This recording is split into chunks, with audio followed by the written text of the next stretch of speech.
నేను చెప్పేది. ఇప్పుడు ఆ గర్వం అనేది ఇప్పుడు ఢిల్లీలో కూడా జరిగింది. ఇలాంటి మోడీలు ఎంతమంది వచ్చా నన్ను ఓడించారన్నారు కదా, ఏమైంది? అందుకే నేనేమంటానంటే హంబుల్నెస్, ఆ పద్ధతి. ఇప్పుడు అలాంటి వాళ్ళతో రాజకీయం చేయాల్సి వచ్చిన బాధ ఉంటుంది నాకు. Over a period of time నేను సిద్ధాంతపరంగా రాజకీయం చేశాను తప్ప వ్యక్తిగత రాజకీయాలు నేను ఎప్పుడూ చేయలేదు నా లైఫ్లో.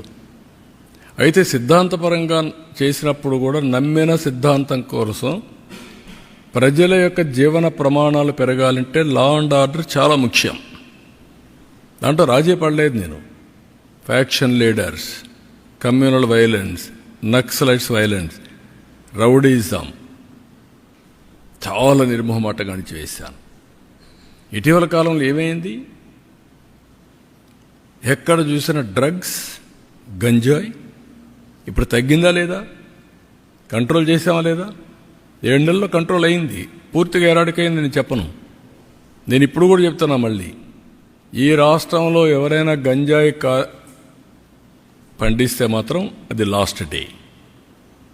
ఎవరైనా ఆడబిడ్డల జోలికి వస్తే లాస్ట్ డే.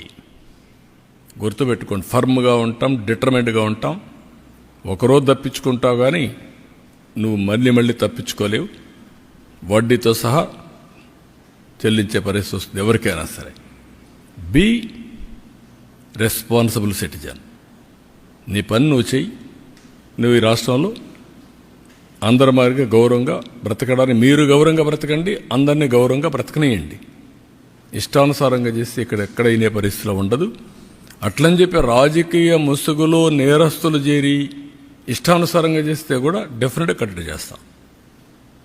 అది చేయకపోతే కూడా తప్పే అవుతుంది.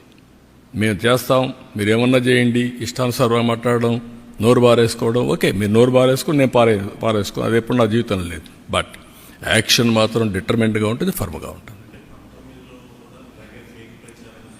నేనేమంటానంటే అప్పుడు అందుకే 95 సీఎం అన్నాను. నరేంద్ర మోడీ గారి పైన ఎంత ప్రచారాలు చేస్తున్నారు, ఏమైంది? ప్రజల అప్రమత్తంగా ఉండాలి. That is important.